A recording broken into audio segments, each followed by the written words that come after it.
बिस्मिल्लाहिर्रहमानिर्रहीम। अस्सलाम वालेकुम। Welcome to JICA with तल्लत। तो उम्मीद है आप अल्लाह के करम से बिल्कुल खैरियत से होंगे। अल्लाह आपको अपनी हिफ्ज़ व ईमान में रखे।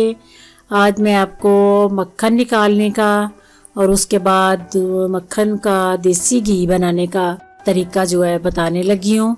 सबसे पहले मैं आपके सामने मलाई से मक्खन निकालूंगी। ये मैंने काफ़ी दिनों की मलाई जो है वो जमा की है, ये देखें। और ये आप हाथ वाली जो बीटर होता है उससे भी निकाल सकते हैं और ग्राइंडर से भी निकाल सकते हैं। ग्राइंडर से थोड़ी जल्दी निकल जाती है और हाथ से थोड़ा टाइम लगता है। फिर किसी दिन मैं आपको हाथ से निकालने का तरीका भी मक्खन का बता दूंगी। सबसे पहले मैं बिल्कुल नीम गर्म पानी नीचे डाला है थोड़ा सा, और उसके बाद भी अगर ज़रूरत पड़ी तो पानी मैंने पास रखा हुआ है, थोड़ा थोड़ा करके मैं डालूंगी। ये सर्दियों की बात है, सर्दियों में मलाई जो है वो ठंडी होती है, फ्रिज में हो या बाहर हो तो ठंडी होती है, इसलिए थोड़ा सा बिल्कुल हल्का सा पानी जो है वो डालना पड़ता है।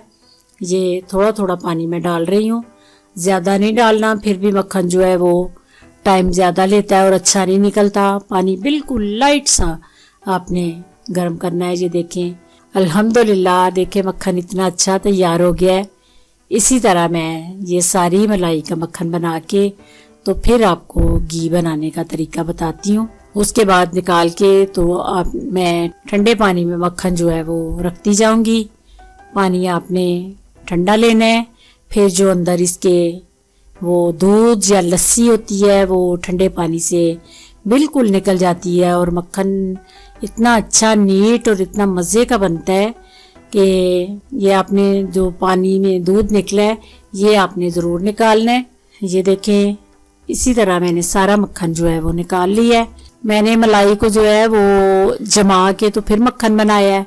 तो इसकी जो लस्सी होती है वो भी आप यूज़ कर सकती हैं। उसकी कड़ी इतनी अच्छी बनती है, पकौड़ा कड़ी इतनी अच्छी बनती है उसकी। मक्खन निकालने के बाद मैं अब घी बनाने लगी हूँ। ये आपने सारा मक्खन जो है अंदर किसी बर्तन में रख लेना है इकट्ठा। बर्तन जो है वो बड़ा होना चाहिए, छोटा बर्तन बिल्कुल भी नहीं लें जब घी बनाए, क्योंकि इसको जब उबाल आता है तो एकदम ये सारा घी बाहर निकलने का खतरा होता है। इसलिए जब भी आप मक्खन का घी बनाएं तो बर्तन आपका बड़ा होना चाहिए। तो घी आपने जब भी बनाना है वो बिल्कुल चूल्हा जो है बिल्कुल लो रखना है, चूल्हा बिल्कुल भी तेज नहीं करना।